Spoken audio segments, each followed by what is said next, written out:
Headlines. Tonight we're doing headlines. Hey y'all, we are not prepared at all, but tonight's going to be a completely fun show. Be sure to join us all night long. Hey, Ace, what are we doing right now? Hey, right now, we need to be sharing this show. Push that button. Push the button. You know what? I'm going to do it right now myself. Share the show. Let's have fun, y'all. We're going to talk about whatever it is y'all want to talk about tonight. Headlines is what we're doing. All of these are brought to you by our new sponsor, which we will reveal in the future once he becomes new. All right, what's up, Ace? How you doing? Hey, I'm doing good. What's up out there, everybody in the world? How y'all doing? Man, I'm doing fine. Eric Russell. I started to say your middle name. I appreciate that, keeping it little misnomer out there. I'm doing good, man. I just want to put a disclaimer out there. I'm a little tired, so if I look like I'm high, I'm not high. I promise you at all. I am just tired. I beg to differ. I will say this too. I feel like Ace is super professional today, so I want to give you props out right now, Ace, off the top, man. You already looking professional right now. Get your hat on, your branded shirt. I just got a blank shirt on, so it is what it is. How's that music sounding? The music good? Y'all feeling it? That'll work. Is it setting the mood? Yeah, I can't help but to have the mood set it so. There we go. All right, y'all. We're gonna talk tonight. We got some topics. We have kind of like some headline topics that we want to talk about. It's gonna be a lot of fun. We're gonna talk about the end of an era. It's one of the things we want to talk about, which is Serena Williams. She's quitting. She's retiring. Bill Russell passed away. We definitely got to show some props to him. America is not racist. I don't know how many times I have to tell y'all that America is not racist, and I have proof. I'm gonna show y'all that here in a little bit, and so much more. Donald Trump, he pleads the fifth. We gotta talk about that. What? The fifth? It's a lot going on. FIF, the fifth? It's a lot going on. For all of those who are not with us here in Texas, let us know what the temperature is looking like wherever you may be. It's 108, 109, 106 degree days. We're talking about weeks of it here in Texas. Hey, we did have a cold front. For those of y'all not in Texas, we did have a cold front. Like yesterday, it got down to, I think, like 98 degrees. So we had a cold front, so we got to be thankful for that. Yeah, 98 degrees when it's a cold front. And believe it or not, we were happy about that 98. Man, we're like, oh my God, I can go outside. Hey man, look here. You know what's funny? I tell people all the time that if I go outside and I do yard work, or if I'm walking, or if I'm washing my car, or hanging out with kids, whatever, if I'm outside in the hot sun, I'm okay. But when I have to go from my car to the house, from the house back to the car, from the car to a store, from the store back to the car, from the car to a building, so forth and so on. That's when it gets really bad for me. That's when it's really hot. Yeah, because you're getting teased. You're going in the AC, coming back out. It's like if you're going to do it, you got to do it. Man, I don't know what you say, man. One day I was outside on a Saturday. I got one there late in the afternoon one day, and dude, I thought I was going to die. And I was out there for 2 hours straight. So obviously, I was being not very smart that day. You're supposed to do it early in the morning or in the evening time. And I got right in the middle of the day. So I almost died. That's all. I'm gonna leave it at that. Well, I picked the dead heat because I like you got it to yourself. Everybody be running, hiding. You ain't got to worry about nobody coming by speaking and wanting to talk and all that. It's dead. It's 109. The sun looked like one of them old Western movies. Yeah, no kidding. The sun is getting bigger and bigger and brighter and brighter. And the thing is, we still get less than 1% of the sun rays. Y'all don't know. All right, hey, look, y'all, we got a great show. We're going to talk about a lot of things tonight. We want y'all to join in, have a lot of fun. We're going to get the party started. Eric, I don't know if you've seen this video. I think Ace sent it around to us. But this is a very interesting video. And I want y'all to send this to everybody. We're going to share this page tonight, right? Okay, Absolutely. Good. All right, I'm going to tell you, let me set it up for you. America, y'all, is not racist. And people know it. Let's take a look. Very compelling. How do you explain 3 million blacks moving to America from Africa and the Caribbean in the last few decades? How do you explain? So either all of those 3 million blacks are stupid, or it's not true. One, there are only two possibilities. As I say, did any Jews move to Germany in the 1930s? Yeah. Not one. Yeah. As bad as it was for Jews in Eastern Europe, not one moved to Germany because Germany really was systemically racist. Yeah. But America is the land of opportunity for Black Africans and Black Caribbeans. That's the point. It is the land of opportunity for every race. Absolutely. That's pretty. All right. So what do y'all think about it? Let's talk for a minute. Jesus. What bothers me the most out of anything is if you look at that post and you see how many comments it is, and you see how many people agreeing with him. So what bothers me is the hand claps, the applause. I mean, it's idiots everywhere, but the hand claps, that's scary. I mean, he has an ear, he has a voice. People are listening to him. He has a following on that. So that's the scary part of the video, the hand claps. All right. So I don't even know that fella's name. I wish I could have researched that. I think it's Jackass. Proof that America is not racist. Let us know what y'all think about that. Man, let me tell you something. First of all, it's a sound bite. It's a clip. I think it's like 30 or 40 seconds, or less. That's the first thing. But nothing he said came with any kind of proof. So let's go ahead and throw that out there right now. All right. Second of all, Black Africans, as he called us, were brought to America. He forgot to tell that part, right? And he also forgot to tell that as slavery ended 100 years earlier, before slaves started coming, before Africans started coming here, the context of it just didn't make a whole lot of sense. That's what I didn't like about it. It always amazes me. First of all, the people he was saying coming to America and things like that are not Black. So he got to understand that he's getting African people mixed up with Black people. They don't identify with us, and I can't speak for everybody. I don't identify with them because I know for a fact they don't identify with us. And so he's talking about people coming from literally nothing, trying to come to America for opportunity. How does that prove it's not racist? It's just like they're picking the hell that they live in. Well, if you're coming from Africa to America, how am I supposed to know while I'm in Africa that America's racist? It's something you experience. It's not necessarily something you just have to hear about, especially when you're from Africa. It's something you have to fully experience. And once you get here, you understand it. But it's funny because I was watching Ari Spears. I don't know if y'all know the comedian Ari Spears. He said Africans, and I wish I had the clip. And he was talking about how Africans hate Black people in America. They love white people. Like, Mr. White Man, thank you so much for bringing me to your country. But then when they see Black people, they be like, what's up, dude? How you doing? He'd be like, these nigga, And that's the feeling that they have towards us. The reality of that matter is, like, they come from a different perspective from the jump. Now, once they get over here, once they've been here for 4 or 5 years, and trust me, I know Africans. We know Haitians. We know Dominicans and all these people. They didn't have that same sentiment. Hey, let's go to the comments real quick. Deborah Goodson, she says, has he been sleeping for 200 years? Well, yeah. I'll say this though. I mean, I hate when anybody always try to put something into a box. Like it's either this or it's that. It's never. There's very few things in on Earth that's either this or that. We live in the area of gray all the time, just because in the system, right? You guilty or you're innocent, but there's so many things that goes involved in that. There's a lot of people creating doing crimes that don't go to jail. There's a lot of people who are in jail that may not committed a crime. So there's no black and white, just concrete around the borders. So I hate when somebody just try to put it like that. So I think he's trying to make you pick one or the other, and it's never gonna be a good case. One thing I can say, this can make cause a little controversy. I think there's two boxes coming down to gender. I think there's a male and a female. That to me, that's that. But other people think differently, right? Some people think there's gray in there. I think that's black and white. So I wonder how you feel about that particular scenario.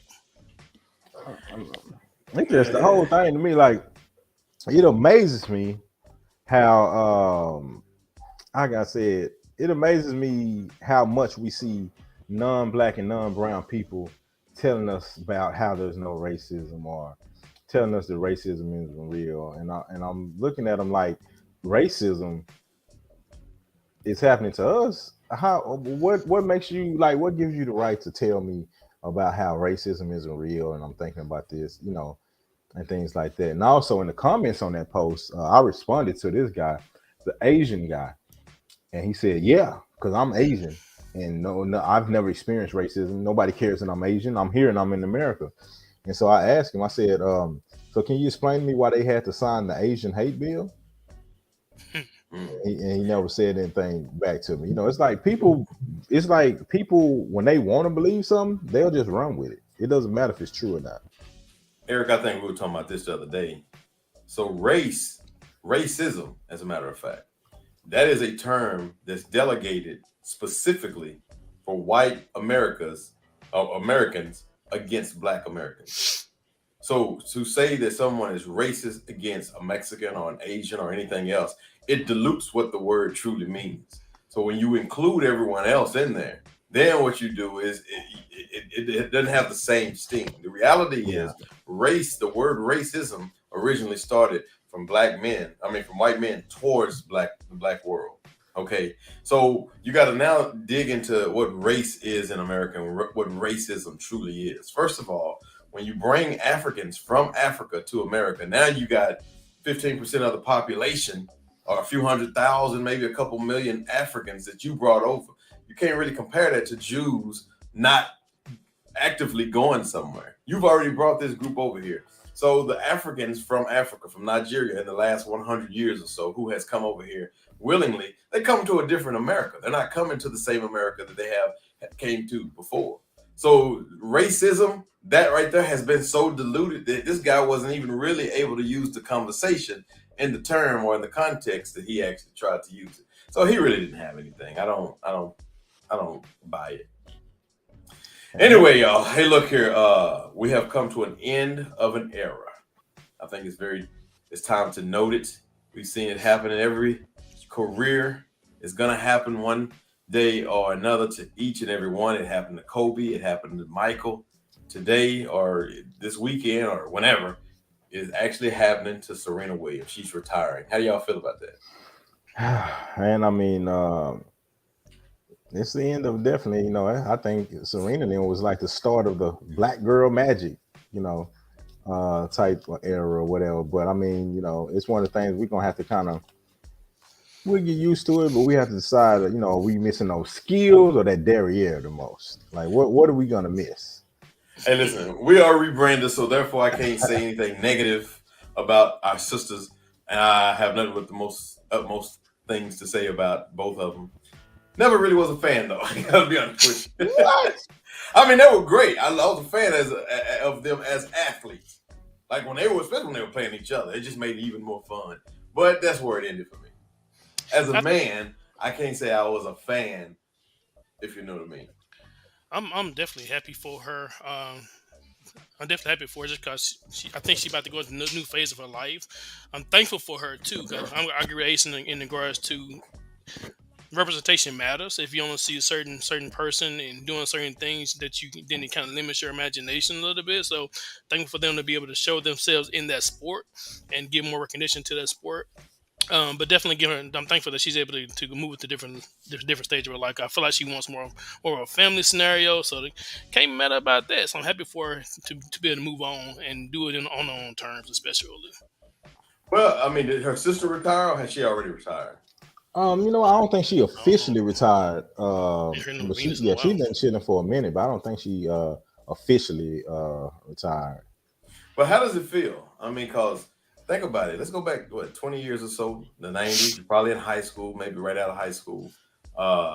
And we get to see these two young black women on television playing tennis. Of course, our parents saw it with Althea Gibson, and you know, they also saw it with Arthur Ashe and all these people. Here we get a chance to see it with Serena, and they took it to the next level. And that's the handing off of the torch. I think the sad part about seeing these two ladies retire, or at least Serena retire, is we have no one now. I mean, you know, some new ones emerge every once in a while, young black women for us to see, but they'll be around for a year or maybe 2 years. I mean, this is truly the end of an era. The young lady that you know, Serena coaches her now, like coaches and works with, the one that beat her, you know, that she been you know, the new young girl that going at it, I think beat her up. Yeah, but I mean, can you really, what's her name?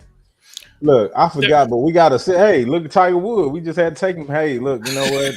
Yeah, come on, man. You I know black. Come on. there's a couple of them out there. I think the one that's multinational, multiracial, biracial in the way that the Asian, I can't remember her name, but Coco Golf is one that I think she's just like 18, 19 years old. She been around for a while because she's really, really good.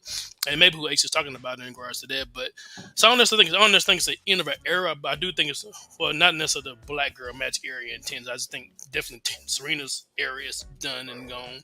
It has been for a while. She hasn't been dominant in a while, and obviously she had the baby, things like that. So I think we're in good hands. Coco Golf, Golf, however say her name. I think she is a really talented young lady, and I think there's more coming behind her. Honestly, So we don't talk much about sports on this show, but speaking of end of an era, we lost a big one. We lost Bill Russell. How does that feel? Man, a legend. Bill Russell is one we look up. So he's a member of the great. He was a member of the greatest fraternity in all the land, Kappa Alpha Psi Fraternity Incorporated.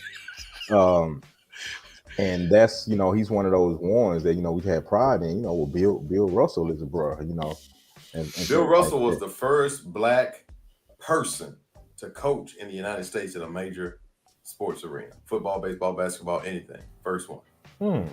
Didn't know 11 that. NBA championships. so I'm gonna say something.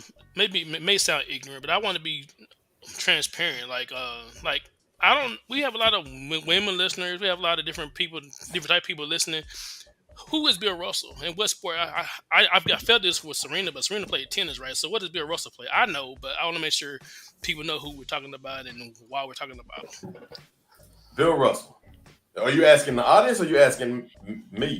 Whoever willing to answer the question. Let's ask the audience. Ladies, do you know who Bill Russell was? Although I just said 11 NBA championships, so that probably was a big hint. But if he was the quarterback for the Celtics. Bill Russell, 11. I don't know how long he played in the NBA. Maybe one you can shed some light on that. Played in the NBA for many years. At least 11. At least he's considered the most dominant basketball player in history and considered the greatest. At least amongst that age. Once Michael Jordan came around, that game changed. Yeah. Bill Russell passed away last week, so of course we lost her. To me, one thing about when I Serena Williams, her time has come, it has passed, or about to pass, and as far as her playing days are concerned. So that's the first step. But when you see people like Bill Russell has passed away, Roger Mosley has passed away. These are legends that we've been watching and following our entire life. I don't necessarily feel old from it, but time passing away and you lose people, I feel depleted, for lack of a better term. It's that damn effect, like damn. Like when Roger Moses passed away, I was like, dang, TC, that's he done went to be with Max Julian, the brothers reunited again. So I ain't gonna lie, I had to look up who he was just then. So Oh man. All right, so we got a lot we're talking about. If y'all got topics out there, be sure to join in, tell us what y'all think. We're talking about a little bit of everything, just headlines tonight. So all right, Ace, I think it's necessary for us to go ahead and bring it up. We attempted this once before, Eric. It didn't work out well.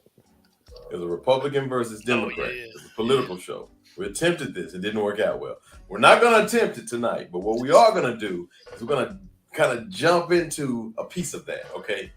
Donald Trump pleads the fifth. Donald Trump house has been invaded. Lots and lots of stuff is going on around Donald Trump. Well, tell me, what's going on? How do y'all feel about this? Is he going to jail? Is he guilty? How do y'all feel about this stuff? I think how you say it, the chickens have come home to roost. Is that the proper way to say it? I guess. That's the phrase. Malcolm X got in trouble with that phrase. That's why I'm trying to say it properly. They for lack of a better word, they on his ass. It's catching up with him. I was listening to D.L. Hughley a little earlier, and he said it all. Do you understand what type of evidence and what type of cooperation that you have to be able to get a warrant for the president, for the former president's house and his Well, we were talking about this before the show. So in order to get a warrant for me, you have to have supposedly You have to have probable cause. You have to have some level of evidence. And then you have to go through, of course, the courts, the judges, and all that stuff to get it. And then, of course, they have to come and serve it to me properly. And now That's just me. straight. And now get that straight on a level too. That's for the police detectives. Regular police. Regular Yes. police, your city police. Yes. So now Donald Trump, on the other hand, is a former president. We're talking about the FBI. They use it, and the thing about the FBI, I love how people turn a blind eye to stuff. You know, like they'll tell you about the FBI on one end, but since we're talking about Trump, all of a sudden it don't exist. The FBI don't do nothing that they don't have. You know, they don't act, or they don't act on unless it's some strong evidence that they have somewhere they got a good feeling about it. So let's go back a little bit. Now, I personally haven't been following this. I haven't wanted to. But let's go back about 18, 19 months. On January 6, 2021, there was an insurrection that happened on the Capitol in Washington. Well, what, a couple hundred people, maybe 1,000 or so people. You talking about the patriotic revolution? The patriotic revolution? They rushed the Capitol building, and we all saw it. How much of this was actually Donald Trump's fault? 99. I think 50. I think 50, and only because I think the intent was there. I think he was very intentional about what he said, but he still got to have a mind of your own, man. I'm sorry. Well, let's look at it like this: Charles Manson, he didn't murder those people, but he ordered it. He was controlling the people that did it, and he ordered it. It's no different.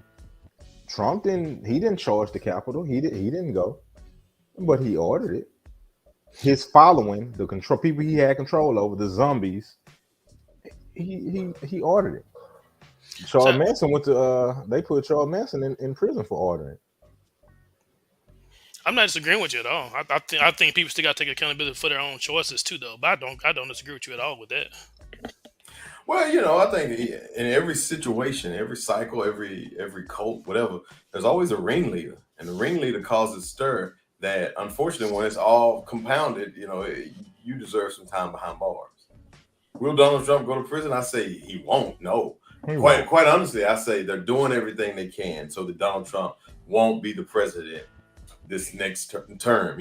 But I do believe he might be able to run for president again. I think that's going to be a slippery slope, and that's what they're working on right there. And I believe that they know it. The FBI and the Republicans as well. I think they kind of know what kind of person he is, what kind of stuff he does, and they really don't want to come out and say it. So a lot of backhanded stuff is happening that we don't know anything about. The FBI, y'all know the FBI was run by J. Edgar Hoover, one of the most racist men in political America, one of the most racist men in America, period. Right? And that was just some 50 years ago. We all know that the world hadn't changed that much in 50 years. I mean, all of us are over 40. So with Edgar Hoover, J. Edgar Hoover, the transvestite, by the way, with him doing the things that he was doing, then do you think it's changed so much now? Or is it all just a ploy? Well, the crazy part about this is, which they pointed out as I was reading today, Trump is the person that appointed the people that's running the FBI right now. Yeah. So it had to be serious. I mean, he gave them their job. He appointed them. This is my. I've always thought this about Trump. He done made the wrong people with money, the wrong people with power upset, and they are trying to quiet him to a degree, I believe. Because I think once you get to a certain level of wealth or whatever, a certain level of riches, and we talk about it all the time, it comes with power, and you have connections with other people with power. So you miss on the wrong one, you can assume that you could get some heat on you at some point. Cause we all know everybody got money right now. Ain't like they ain't committed some kind of crime or some heinous crimes or a bunch of them. They just got the little butter system together. We know this. So well, I don't think it's that. I don't think it's I don't think it's that they hating. I think what it is they had turned the other way for so long and turned their back for so long. And now they like, nah, nobody's turning their head anymore. Nobody's turning their back anymore. Nobody's pretending that they didn't see it. Nobody's pretending that they didn't know. And well, I think Donald Trump I think he's starting to come down to earth a little bit more. He pleading the fifth, right? You said that you saw in an interview earlier today where he said, "Okay, now I understand why people plead the fifth." He put a statement out. So back in the I forgot when it wasn't too long ago. He was talking about somebody, and for those of y'all who might be saying we don't even have our facts straight. The reason why we don't know the exact because we literally give zero about him. So I wouldn't give a damn about him. So that's why we don't know. But he did. He was commenting about somebody, and he was saying, "Oh well, why would you plead the fifth if you have nothing to hide? If you're not guilty, if they're asking you questions, just answer the questions." But now today he pleads the fifth. Well, I think I would plead the fifth too. He said he did it upon counsel, right? That's he ain't never listened to him before. This is true. He ain't never listened to him before. This is true. Well, I don't know. So anyway, we got Ace's Place coming up in a little bit and a whole lot more to talk about. Hey, we hadn't even scratched the surface. Monkeypox, Deshaun Watson, Will Smith actually apologizes. You can go to rebrandUS page on Facebook and find it there. We put it on the page. Will Smith apologizes. And we got one more thing we're talking about. Eric Russell yawns on air. That's going to be good. But anyway, Ace, what you got for us at Ace's Place? I got to look. Can I get my intro? We ain't doing Ace's Place. I'm just saying, can you give us a little snippet? Oh, I'm going to be talking about a couple of things. You've been doing this show for 2 years, Eric. You would think. Well, he just leading to. I mean, I'm gonna talk about it. I got a couple things to talk about. Me out, so whatever. Yeah. I ain't doing nothing but making enemies today. Yeah, he tried to get some backers after he pulled some sick stuff on you. Yeah, we gonna get a warrant to raid your house. Let's get on top of him, E. All right, let's do it. We're gonna be talking about black people. Black people. Yeah, that's a good topic.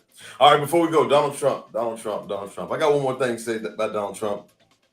Oh, I bet yet I got one more question to ask, and I want y'all to tell me: is Donald Trump going to jail? No. Not only is he not going to jail, as a black man, and I need y'all to hear me serious. Don't come at me. I'm just speaking facts because of the way we are right now. Not only is he not going to jail, it's a fear of mine, but I don't have doubts that he's going to win in 2024. Wow. Eric? I'm going to simply say no, because he'd be fatal to me, just the inches, Ace. You know what? I'm with Ace. I think we need to listen to the voice of reasoning. Here's the deal, before we go to Ace's Place. Donald Trump is going through all this stuff, and I don't even know why. I don't know if it's the Democrats. I don't know if it's the Republicans. I don't know if it's why. But what I do know is this much effort is going into an attempt to keep him from just running for president. This is not necessarily for him to go to jail. This is not even really for him to come up on any kind of charges. This is really just for him not to attempt to run. He made the comment, if y'all just leave me alone, then I won't run for president. Y'all heard him say that a couple weeks ago? So with all that being said, I'm with Ace. Not only is he going to beat this situation and not go to prison, Donald Trump will possibly be, it's a good chance he's going to be your 2024 president. And the problem is, I don't even know of anybody that should run against him. The Republicans or Democrat. That's the scary part. All right, y'all, we got Ace's Place coming up. Ace's Place. Man, I need a longer intro. It's just that minimizes my, it makes me want to use a bad nomenclature. Well, you'll get a longer one. We holding our tongue still from that Hugh Hefner thing. We ain't gonna let that go. Pow! We is shooting shots. You know what? I mean, bang, bang. You know? I'm a game my figure. You know what? Maybe I'll just do some poetry. Okay. Shout out to Kim. So, Dr. Miles Monroe said that. Wait, hold on. Let me get you a good background music. Do I need to read real fast like this, Dr. Miles? We're trying to get things out on y'all tonight. I need a shiny suit with one of them old school keyboards strapped to my waist out front. Anyway, so Dr. Miles Monroe said that excellent people pursue solutions. Average people stir at problems. If you notice in the quote what he said, you pursue solutions, meaning there's action behind it. You're going after solutions. Then he said average people stir at problems. You're staring, you're standing, you're sitting still. You're just focused in. You're not doing anything. So there's action and there's non-action. So again, excellent people pursue solutions. Average people stir at problems. Right now, as a community, as a race, as a whole, we need to strive for excellence as a people. Strive, again, that's an action word.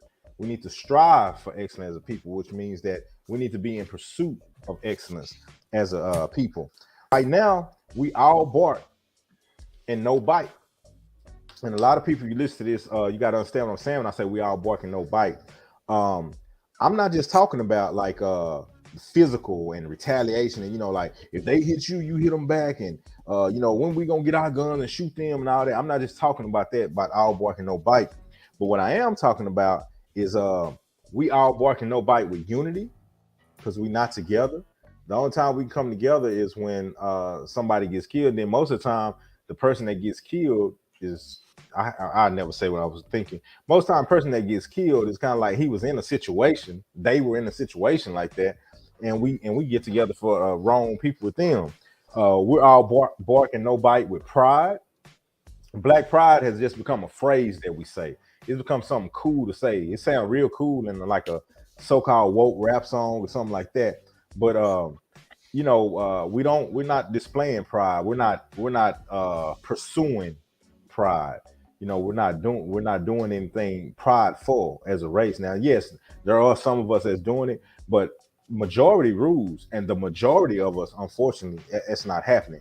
Pride is not being displayed. We're not pursuing pride. It's not it's not fixed in the culture. Pride is something that we're begging each other to do. It's not something that's fixed into the culture. And also, we're all bark and no bite when it comes to finance. We don't support each other. We don't make smart decisions. We constantly move our money to other places when it could be in our communities. We're selling our community off for pennies on the dollar, and other people are maximizing on those dollars. And like I said, we're not pursuing excellence. Like right now, we all need to take a look in the mirror as a race, not you personally, but as a race, we need to take a look in the mirror, and we need to see ourselves how everyone else sees us. And right now, understand how they see us and understand why we're treated like we're treated and we're done like we're done. Because we're not displaying unity, we're not displaying pride, and we're not doing anything financially, and we're not pursuing excellence. But instead, as a whole, we're just stirring at the problem. And that's it. Very nice, Ace. Very nice. I like that. I read a friend of mine named Carter Townsend posted on Facebook. He said, "The distance doesn't matter. Only the first step is difficult." And I don't know if that's unknown or if he wrote it, but I absolutely love that. I'll read it again. It says, "The distance doesn't matter. Only the first step is difficult." First step for us as a people. Eric, tell me, what's your take? And you too, Ace. What's the first step for us as a people to get to where? First of all, where do we want to go? We're always trying to get there. We're always trying to hold people back. But where are we going, and what are we holding each other back from? And then what's the first step to get to the place that we're holding each other back from? What's sad is there's a lot of destinations that we need to be in, but we got to get to equality before we can even start. I don't know. I don't think equality is all that big of a deal, to be honest with you. You know why? Because we control it all. We control our own dollars. We control our own neighborhoods. We can control our own schools. We can control our own judges. We can control our own policing. We can control our own money. We can control our own everything. We can create businesses and opportunities out there that we have enough people that we could buy and make it sustain it. Look at hip hop. Look at that. Hip hop to me represents what Black people represent to America. We create something that they absolutely love so much they just can't do without it. So you They telling me love the Dr. Claude music. They love Anderson the was style. correct? You telling me Dr. Claude Anderson was correct I'm sure he was. in everything that he said? I'm And sure he nobody was. listened to him, paid him no attention, anything like that. Here's a free pub. Free pub. Dr. Claude Anderson, Powernomics. It'll tell you all about it right there in that book. But I think the destination that we're looking for is independence.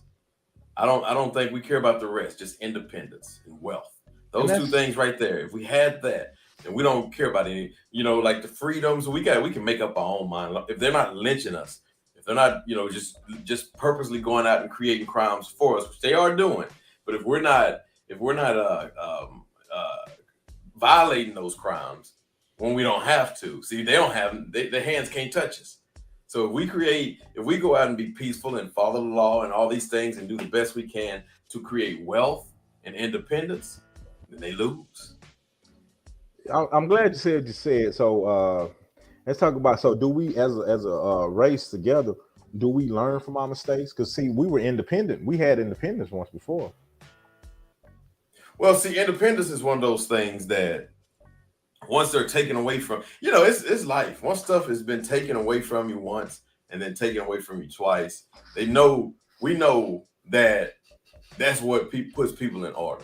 For example, you have children. The only way that there's several ways that you discipline your children, but one thing you do is you take something away. You put them in a room, you say you can't go out and hang with your friends, right? So what you do is when they act up, you have to discipline them by taking away some of their freedoms. And once you take away some of their freedoms, they'll get in line.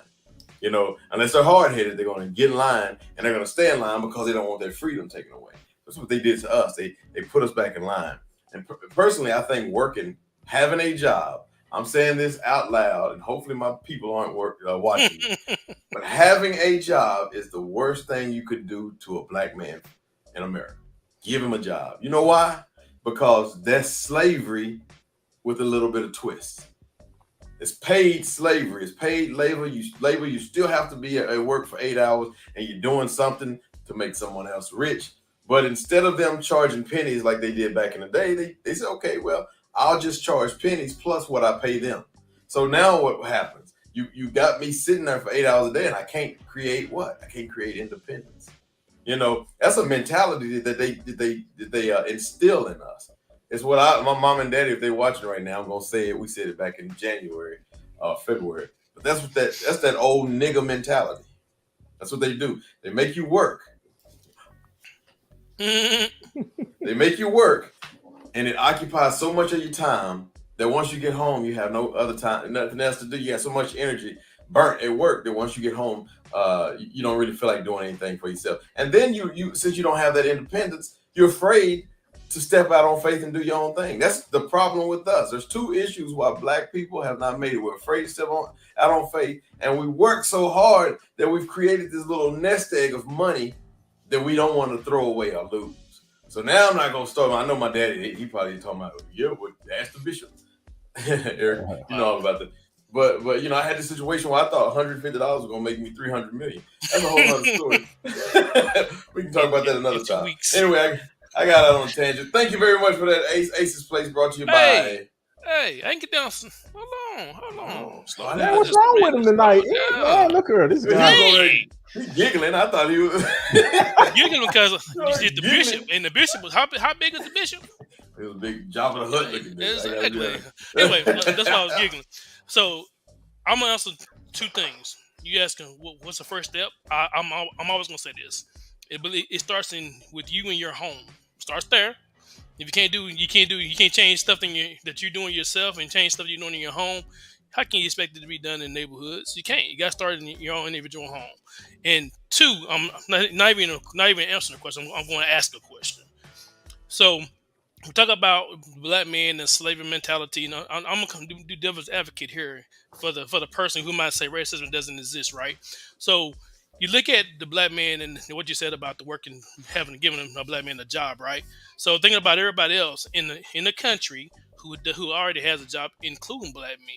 So again, we need to unpack a little more for everybody so that people can understand the differences between a black man versus another type of a man, a white man or Asian man, because obviously we're not the only people in America who have just jobs, right? So I think we do need to unpack that a little bit more so we can have more clarity around where we're coming from. So I think we do that. I think we kind of solve some problems when we start unpacking that stuff. But that's what I wanted to say real quick.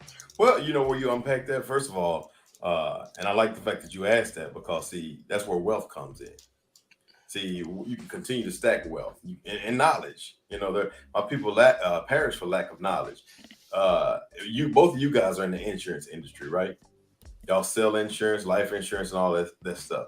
I bet you if you did the numbers, our people don't have handed down funds. We're gonna die. All of us are gonna die. But to benefit from someone else's life and push that on to someone else's life after me, that's part of the key. That's part of wealth. Mhm. We don't have that. Now, if I had $1 million in the bank and I go work a $75,000 a year job, it's different from me having $75,000 job with nothing in the bank. That's completely different outlook on the world. Now I'm using my $75,000 different.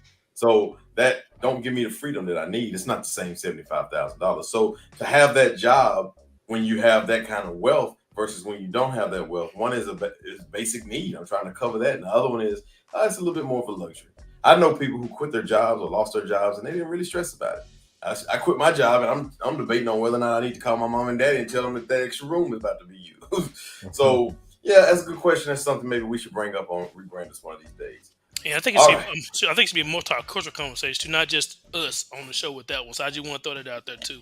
'Cause I think in order to create a homogeneous type of conversation and to grow from there, I think I think we have to create more of that within our own podcast too. So if you listen out there, you know people who can contribute to that conversation, whether you white, brown, yellow, whatever case may be. I hate that colorism type stuff, but What wherever your about red background bones? You can't leave them red bones out. whatever your Which background come one? from, Girl, you want them please little shorts and red bones? want your contributions to the conversation for sure. Let's All get back right. to your statement real quick. What is the Homo sapiens homogeneous? Yeah. I was a C student in science. Get you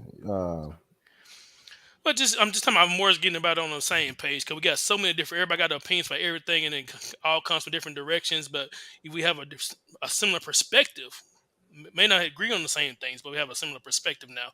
We have more information about the conceptualization of it, right? So, so we need to all move homogeneously. You gave him another word he gonna need. Conception. All right, hey, look, check this out. We're talking headlines today. This is where we started. Compelling, very compelling. How do you explain 3 million blacks moving to America from Africa and the Caribbean in the last few decades? How do you explain? So either all of those 3 million blacks are stupid or it's not true. There are only two possibilities. As I say, did any Jews move to Germany in the 1930s? Yeah. Not one. Yeah. As bad as it was for Jews in Eastern Europe, not one moved to Germany because Germany really was systemically racist. Yeah. But America is the land of opportunity for Black Africans and Black Caribbeans. That's the point. It is the land of opportunity for every race. Absolutely. That's pretty compelling. All right, so we watched that, and it's a couple things that stands out. Number one question that I must ask is: was that guy racist? 100%, and he don't even realize it. He's the kind of person, he doesn't think he's racist because he probably doesn't use the N-word, so he doesn't think he's racist. And the other thing is how the audience. Did you hear how the audience applied? I said at the beginning, the scariest thing about the whole video was the hand claps, was the applause. Now, of course, we watched that video earlier, but is there any truth in the video? Not at all. Internet went out. My bad. That was kind of scary. Well, it might be because. I would say people that follow us, we have a certain type of following. We have a mixture of demographic, right? But the majority of our people that follow us look like us, from what I can tell from Facebook page, right? So I'm assuming a lot of people that follow that guy may look like him, may think similar to him. Like if I'm going to watch news, I prefer to watch CNN or Fox, but I'm probably going to veer towards CNN as opposed to Fox, though, right? I'm going to feed what I already believe, and I think we have to really fight that. We have to fight believing what we believe and actually expand our perspective again. That's my 2 cents on it. Well, he publicly went out and he spoke against, I guess, racism.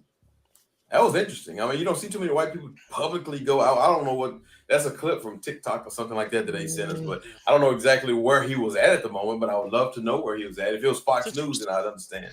That is But, He interesting. didn't speak out against race. See, it's too. See that phrase, speaking out against racism is acknowledging there's racism and speaking out against it. Hey, that's wrong. He's speaking out saying it doesn't exist, and that's one of the biggest problems. See, the problem to all of my lighter complexion brothers and sisters out there, the biggest problem is not even the racist people. It's the people like him that don't believe in racism. They the biggest problem. I'm not worried about a KKK member. I'm not worried about a white supremacist, not like that, because they are who they are. And as long as we know who they are, that's fine. We keep our distance and all that. But it's people like him who, that can't be real. Racism, it's not a thing. They the problem. I don't know. See, I don't think they're the problem either. You know who I think? I think the problem was set in stone 100 years ago. And yeah, we got people who makes it stronger, no doubt about it. We got racist people out there. But I think the systemic issue that we have to deal with each year, the government issues, the rules that are written for the laws, and all these issues, those are our problems, the ones we can't see. People can't do anything but not hire me for a job. Maybe put me in jail. That's rough, but they can't put the system in jail. They can't put the people in jail. They can put a person in jail. So I control my own destiny there. So I can just steer away from an individual who's considered racist. The nice racist, more specific. The superbug is Jay-Z called. People who, when they get charged up, they go behind the wall and they don't say anything because they know they're gonna lose some stuff. And then all of a sudden, one person come out and they all come out as one big strong unit. That's the superbug, and that's systemic right there. That's when it becomes a problem. So I like to think about it's different categories you can put people in, and including black people, white people, whatever the case may be. But one term that keep coming up as you guys are talking to me was like, you said turn a blind eye, things like that, but also just ignorance, like you just not experiencing it and not believing it. That's just a level of ignorance, right? Because you don't know. But part of it is, sometimes you don't want to know. But I look at that from the other side too. How many black people are ignorant to what things that when we talk about what things we need to do differently? That's a level of ignorance too. So we battle from all different sides, man. So that's why I think it's got to be. We have to have a plethora. I like using bigger words today for Ace. Plethora of different attacks. How do we go out and attend to these different things, right? That sounds like a word we learned in sex education. Right here is the plethora. Wow. What's the solution? Is that your question? The solution is so multifaceted, though. That's the crazy part about it. You can attack one thing at a time from one direction.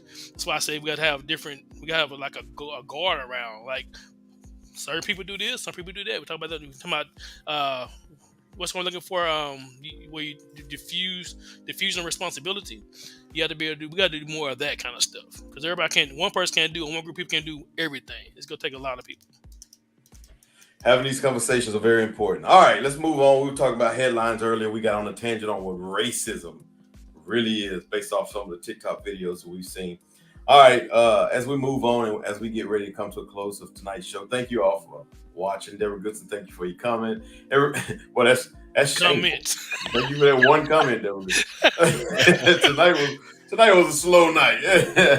Tomorrow, it's getting close to school. We're gonna blame it on that. All right, hey, look, Will Smith apology. I don't know if y'all saw it. Will Smith apologized to Chris Rock. Some long, I guess about 5-minute long video. We posted it on rebrandUS, so go to the page if you hadn't seen it.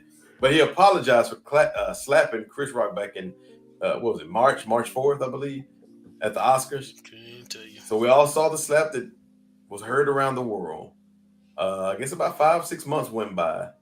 It wasn't really addressed. And all of a sudden, Will Smith comes out and he apologizes. And he says, Chris, I'm sorry. And of course, he even said in the apology, Chris, I've tried to reach out to you. When you're ready, you have my number. You can call me, blah, blah, blah. And apparently they had some issues before, but they were friends before. And of course, Jada and Chris were friends as well. But the apology, I think we've all seen it. Is it genuine? I didn't see it, but man, forget Will Smith. Um, I think it's genuine. I think he already he getting back to getting the money already, so I don't think he would just do it because he's trying to get back in good graces of people. I think he has time to think about it. I think it should be done much sooner and differently, even in this scenario. But I do think it's from a genuine place, personally. Our one viewer says, "You're welcome. Will Smith's career is in trouble." I don't think his career is in trouble. I think Will Smith is pretty solid. You know why? Because he's made some good decisions early on.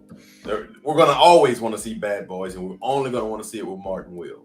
Okay. If they came out with another Independence Day with Will Smith, we're going to see it. Men in Black, we're going to see it with Will Smith.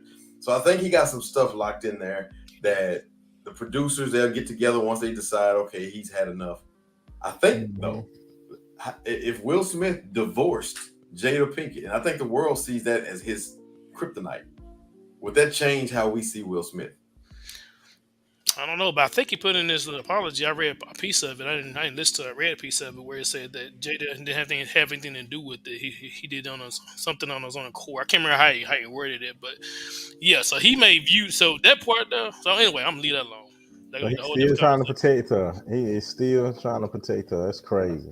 That's what a husband does for his wife, technically, especially from a biblical standpoint. Yeah, we take that protection. We take that too. I think we take that too far in the wrong direction. Yeah, we definitely need to protect, but at certain things, no, we're not gonna participate in the foolishness. You know, sometimes it becomes asinine. Write that one down. It just becomes crazy to even participate in it or give attention to. So yeah, we definitely should protect our wives. If someone's assaulting her, yes. Someone's attacking her, yes. A comedy show, no. Oscars, no. It's nothing being attacked. Nothing. It was no reason for him to go on that stage. It's clear that was frustration coming from somewhere else, and unfortunately, Chris Rock ended up on the on the wrong side of the hand. Well, it seemed like you got bored talking about it.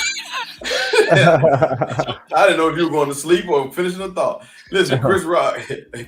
Go ahead, Eric. I just answer your question. I think it would make a difference though to a lot of people if that were to happen. Not saying that I'm rooting for him to divorce her, but I think it would change people's perspective. Tell you what, it's a lot of people wish you was single. You don't divorce if you want to, Will. Wish who was single? Jada. Come on, little toxic girl. Oh no, I think Will would he'd have the better hand at that. By far. Okay. Okay. Well, all right. So look, we're getting that, like I said, we're getting close to a close. So for all our female listeners out there, we're gonna take it one more time into sports. So former Clemson Tiger, former Houston Texan, and current Washington. What are they? Cleveland Brown, no. Cleveland Brown. I was gonna say the Washington football team. Cleveland Brown. Deshaun Watson was accused of, I don't know if it's rape or sexual assault 2 years ago, like 2019, 2020. And I think 20 women came forth and said that he did it. And out of the 20, 19 of them he paid off. But there was absolutely, at this point, nothing that's proved this was true. And he denied it all the way through and through, since the day one. Okay, they made him sit out last year. He didn't play any last year. This year, he was traded. He got a huge contract after not playing for a year. And then they suspended him for the first 6 games. The NFL said, all right, we're going to go ahead and, we got to give you some kind of punishment. And after that, of course, now they're appealing it. So they're saying, no, we want more time. Well, the punishment is to an individual who has never been proven guilty. Go ahead, Eric. All right. The punishment itself is a people pleaser. They don't even believe in the punishment. It's just that they want to keep their viewers, so they don't want to seem like they're not doing anything. And unfortunately, we live in America, and an accused black man is a guilty black man.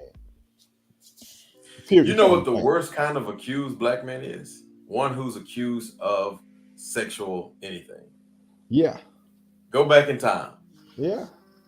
Sexual anything is the absolute worst thing that a black man can do, especially when there's white women involved.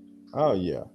Yeah. So which is kind of shocking that R. Kelly spent any kind of time whatsoever. Bill Cosby, I wasn't shocked at all. Yeah, that's real. That's a real statement. D.L. Hughley always says that the most dangerous place in America is white people's imagination. Wow. I think I heard this on a sports radio show a couple of days ago, maybe even yesterday. It's a few white guys and black guys in there too. But like I said, I try to listen to different perspectives or whatever. But they made an interesting point, microcosm wise, for the NFL, and I kind of put this in the scope of America really. But like there's a lot of NFL owners, right, that have done some things specifically like the Washington's owner. There's people like Bill Belichick. There's coach, the owner of the Patriots up in these massage parlors, getting this freak on, right? So nothing ever came about these things with their money or talking about jail time or anything to that nature, right? And these people have done. I ain't say far worse because I don't know exactly what their things are and did it really hurt anybody individually, independently, and things like that. But part of me saying that because of the money and the power, they haven't really been touched. Like, hey, you're in a good boys club, yada yada yada. Chill out over there. We're not gonna do nothing to you, but just chill out. As opposed to the players, who happen to be a lot of African American players, and there's other cultures in there as well. But when something happens to them, they throw the book at them. And whether they criminally found guilty or criminally found not guilty, the NFL still found ways to punish these guys. It's a right or wrong. That's for you to decide individually. But it's to me, it's a microcosm of America right now. If you got money and power, you can get away with a whole lot more. If you're a certain demographic, you may not get away with the same things that I can get away with if I got the money and power and I look a certain way. So. Unless you're Big Ben Roethlisberger, he raped a girl and he got away with it, and then he made the statement. Had the nerve to say something about Cap. Yeah. Had the nerve to say something about Deshaun also. All right, y'all. Y'all know what time it is. rebrandUS. It's motivating, inspiring. It's a conversation that needs to be had.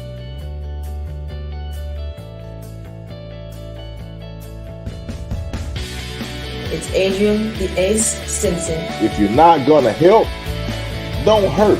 Eric Rusher. We need financial literacy. We also need to get over this level of fear that we have. Anthony Goodson. That my ancestors, whether they were slaves, innovators, or the first blacks to do something, their lives had a purpose. It's unique to any other podcast. It's Rebrand You, Rebrand Me. It's rebrandUS.